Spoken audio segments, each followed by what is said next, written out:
Hola, continuando con los sujetos procesales, vamos a ver en este momento la víctima y el querellante. Uno de los principales objetivos político-criminales del sistema es la promoción de los intereses concretos de las víctimas de los delitos. Además, se establece como un principio básico del proceso el deber de los órganos de persecución penal de proteger a las víctimas durante todo el procedimiento, y en ese sentido se le otorgan a ellas una serie de derechos.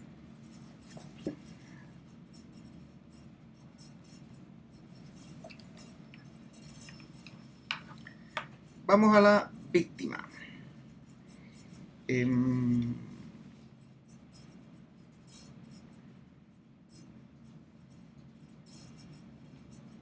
El concepto de víctima está consagrado normativamente en el artículo 108 del Código Procesal Penal,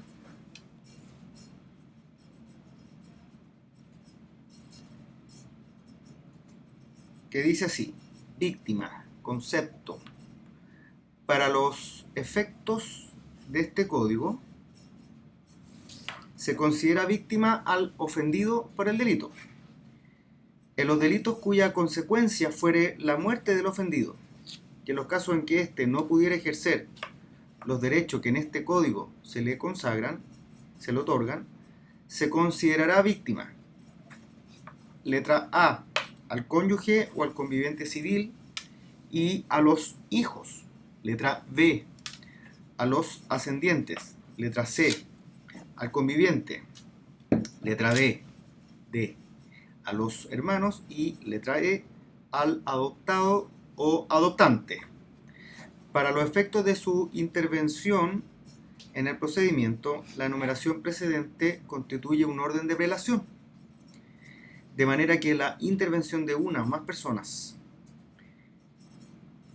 pertenecientes a una categoría excluye a las comprendidas en las categorías siguientes.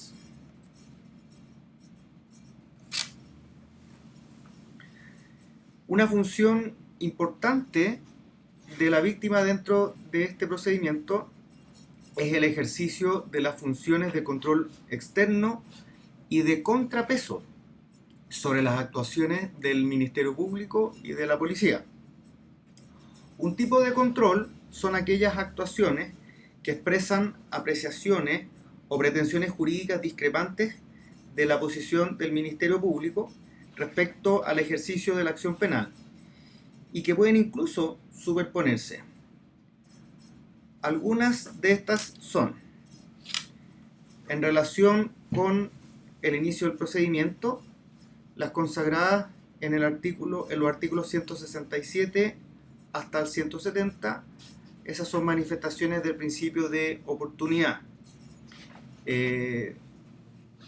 Básicamente, ahí se señala como límite la intervención del juez de garantía. Si se presenta querella, ya no puede haber archivo provisional, ni tampoco se puede ejercer la facultad de no iniciar la investigación, por ejemplo.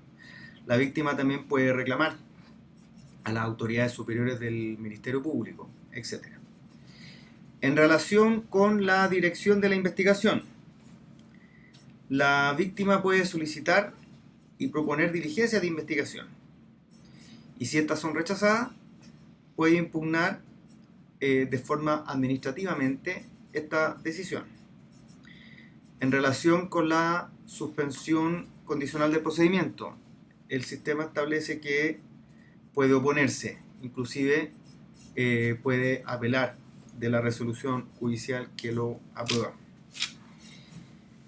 En relación con el cierre de la investigación, artículo 257, la víctima puede oponerse a la solicitud del cierre que solicita el fiscal, y también puede oponerse a la decisión de no perseverar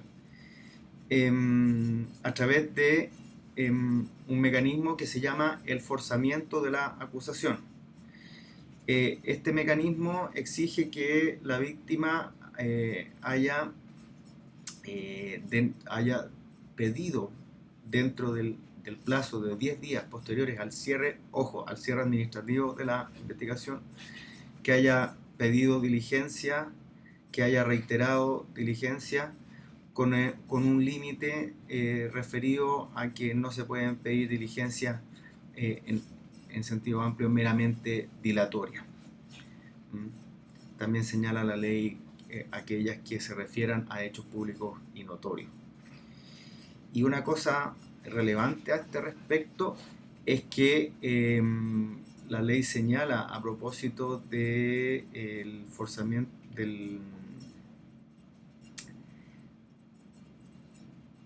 en relación con el forzamiento a la acusación, y las normas relacionadas, que se produce una discordancia que fue zanjada, no sé si zanjada porque va a producir problemas, en noviembre del 2019 a través de un requerimiento del Tribunal Constitucional. El primero que acepta en relación con una decisión de no perseverar que efectúa el Ministerio Público sin haber formalizado la investigación, y que autorizaría el forzamiento de la acusación sin haberse formalizado la investigación. Es la primera en casi 20 años del sistema. No sabemos qué va a pasar, qué consecuencias va a acarrear, pero es bueno irlo teniendo presente. ¿Cuál es el concepto de víctima? Ya lo vimos en el artículo 108. El ofendido por el delito, o sea, el titular del bien jurídico afectado por el delito. Y también es importante diferenciar a la víctima del perjudicado civil. No necesariamente son el mismo sujeto procesal, porque las reglas de la acción civil son diferentes y están restringidas en materia penal. Veamos por favor el artículo 59.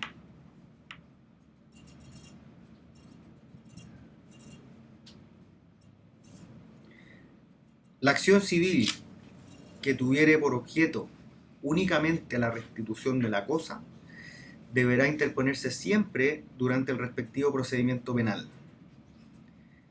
Asimismo, durante la tramitación del procedimiento penal, la víctima podrá deducir respecto del imputado, con arreglo a las prescripciones de este código, todas las restantes acciones que tuvieran por objeto perseguir las responsabilidades civiles derivadas del hecho punible. La víctima podrá también ejercer esas acciones civiles ante el tribunal civil correspondiente. Con todo, admitida a tramitación la demanda civil en el procedimiento penal, no se podrá deducir nuevamente ante un tribunal civil.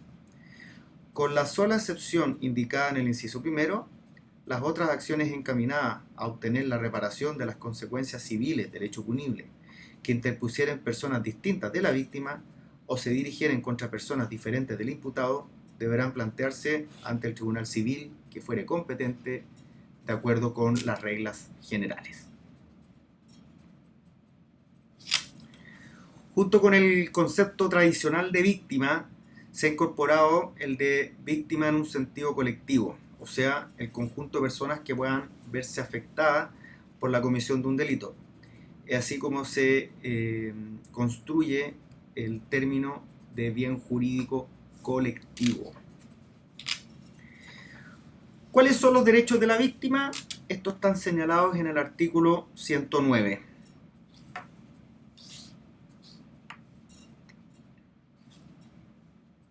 La víctima podrá intervenir en el procedimiento penal conforme a lo establecido en este código y tendrá, entre otros, los siguientes derechos. Letra A.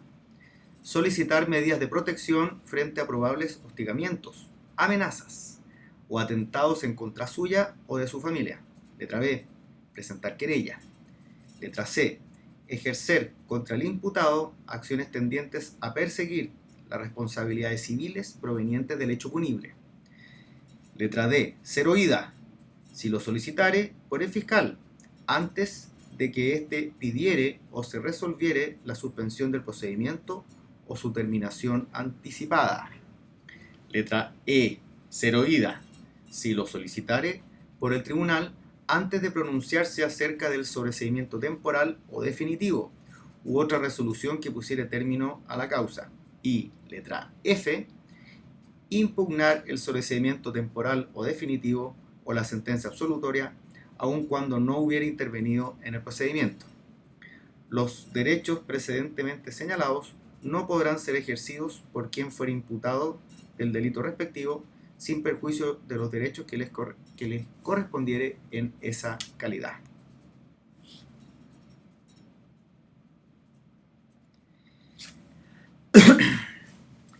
¿Quién es el querellante? La situación del querellante. ¿Quién puede ser el querellante? Está regulado en el artículo 111, que dice: la querella podrá ser interpuesta por la víctima, por su representante legal o su heredero testamentario.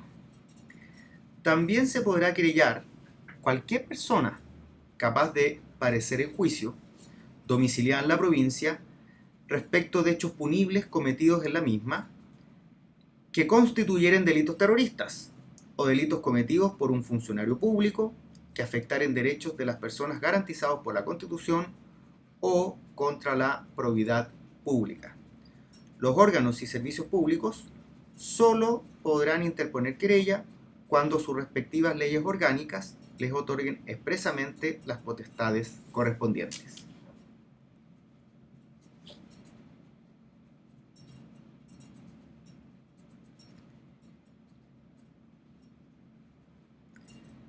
¿Qué clases de querellante existen? En primer lugar, tenemos el querellante conjunto adhesivo. En segundo lugar, el querellante conjunto autónomo. Y en tercer lugar, el querellante privado. ¿Quién es el querellante conjunto adhesivo? Es aquel que actúa como colaborador y controlador del Ministerio Público, sin que pueda realizar actuaciones autónomas.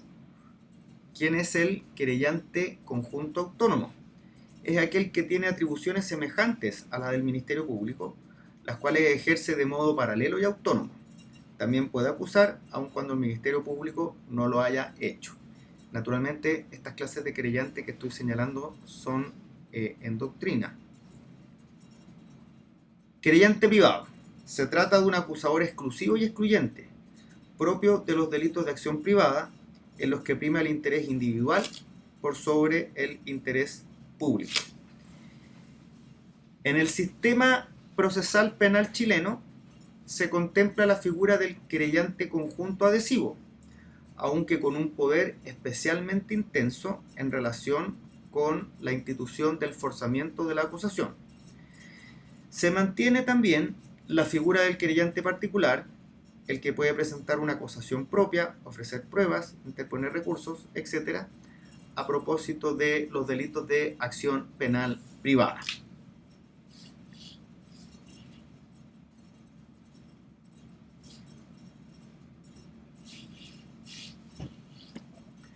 Con esto terminamos los sujetos procesales y pasamos al siguiente video, que se refiere a las disposiciones comunes del procedimiento penal.